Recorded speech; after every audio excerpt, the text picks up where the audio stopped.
The three things that I want to leave with you, just these three. I could do 10, I could do a whole life class. But just these three things will carry you if you let them. First and foremost, knowing who you are. Knowing who you are. Being able to answer this question, who am I and what do I want? You know, many times when I go out of the country, I am baffled by that question. To explain what is your occupation. I've stood there for 10 minutes. Well, am I a talk show host? Well, I'm more than a talk show host. Am I a businesswoman? I'm a businesswoman. I'm more than a businesswoman. Am I an entrepreneur? I'm more than an entrepreneur. So I just leave it blank or self-employed. I'm asking the bigger question of who am I? Who am I really? My answer is I am God's child. I am that which is born of all that is. I am, as Pierre de Chardin said, a spiritual being having a human experience, come trailing the breath of the ancestors yet, but trailing the breath of the angels, and understanding that because I am connected to the source of all that is possible for me. That's who I am. And what do I want? I don't want to just be successful in the world. I don't want to just make a mark or have a legacy. The answer to that question for me is I want to fulfill the highest, truest expression of myself as a human being. I want to fulfill the promise that the Creator dreamed when He dreamed the cells that made up me. What do I want? You must have some kind of vision for your life. Even if you don't know the plan, you have to have a direction in which you choose to go. What I've learned is that's a great metaphor for life. You want to be in the driver's seat of your own life, because if you're not, life will drive you. Knowing who you really are in this space and time that we embody. That's number one. What do you want? Who are you? Number two, you must find a way to serve. Martin Luther King said that not everybody can be famous, but everybody can be great, because greatness is determined by service. Now, we live in a world where everybody wants to be famous and where we admire people for just being famous. We think being known brings us value. The truth is, all of that will fade in time. In 3 years, you won't be able to name the housewives of Atlanta. The real truth is that service and significance, service and the significance that you bring to your service is that which is lasting. So to be able to, whatever your occupation or job or talent or gift is, our honorees today getting doctorate degrees, to apparently opposite fields, HIV and AIDS and the spoken word.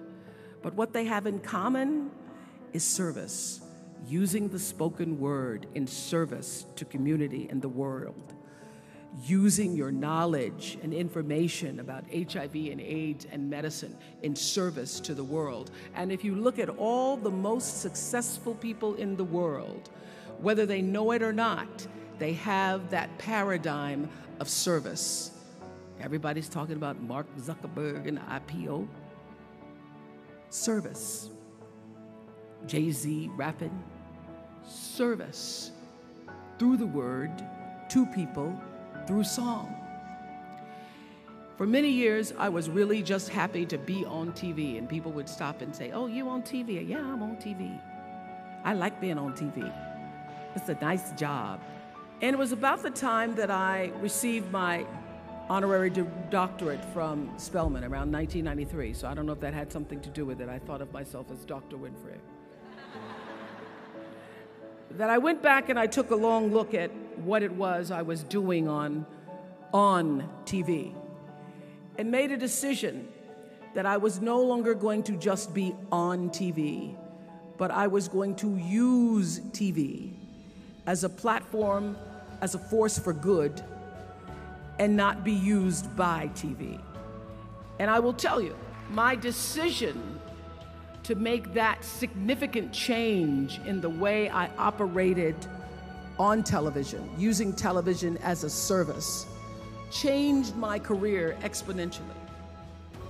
Service through medicine, service through art, using whatever it is you produce, your product, as a way of giving back to the world. When you shift the paradigm of whatever it is you choose to do to service and you bring significance to that, success will, I promise you, follow you. Service and significance equals success. That's number 2. Number 3, it's so simple but so hard to do. Always do the right thing. Be excellent. People notice. Think of how you notice. You go to Taco Bell, somebody gives you an extra napkin and some sauce. You notice. You want to go back to that person, because even at Taco Bell, excellence shows itself. Be excellent. Let excellence be your brand. Everybody talks about building a brand. I never even knew what that was. When people would say, you're a brand, I would say, no, I'm just Oprah. What I recognize now is that my choice to, in every way, in every example, in every experience, to do the right thing and the excellent thing is what has created the brand.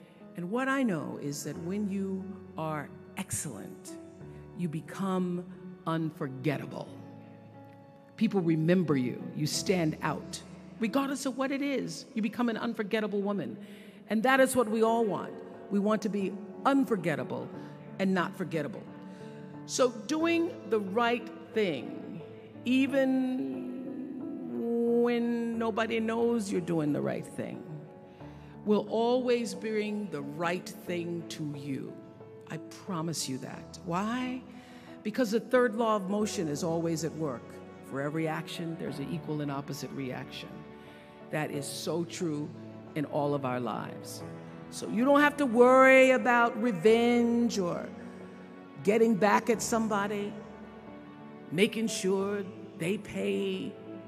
You just have to do the right thing, and the right thing will follow you even when people don't support it. I remember many times on my show. There are many shows y'all never saw. And the reason you didn't see them is because I got the last vote. And I remember 2010, my team, hardest working team in television, had done this interview with a woman who turns out she was a Sunday school teacher by day and a sex addict at night. Ooh. And they were like, you won't believe it. We got her going out, we got her with the men, and we get to show her, and she was willing to show us everything. I sat down with the woman for an interview that was taped. And during the process of the interview, I said, why are you doing this? And she said, oh, I want to help people. I want to tell my story and I want to help people. I said, do you have children? She says, yes, I have a 10-year-old son. I knew right then, this is never going to see the light of day. So we got off the air and I said to the lady, we are not going to air that show. And she said, why? My producer said, why?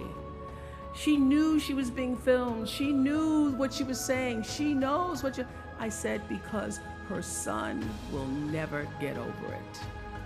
Her son will never get over it. And it's not worth a rating point to me. Not worth a rating point to me to know that there's a 10-year-old boy who's destroyed because his mother went on the Oprah Winfrey Show and told all her business. You do the right thing, even when other people think it may not be. And oftentimes, when you make a decision to do the right thing, immediately you're faced with doubt. Was that the right thing? Was that the right decision? I don't know. Was that the right thing? You always know it's the right thing, when in the end, there is peace. You are rewarded by peace in knowing that you did the right thing. The most important thing I have come to know in doing the right thing and making the right choices is understanding what we talked about yesterday. All of you leaving here have the potential for enormous success. There's a price that comes with that.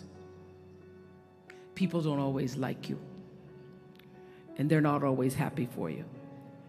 And if you surround yourself with people who are not accustomed to your success, they become fearful, they become scared, because you are reflecting back something to them that they don't recognize. Now, they're not going to say, you know, I'm very fearful, because you're reflecting back to me something I don't recognize.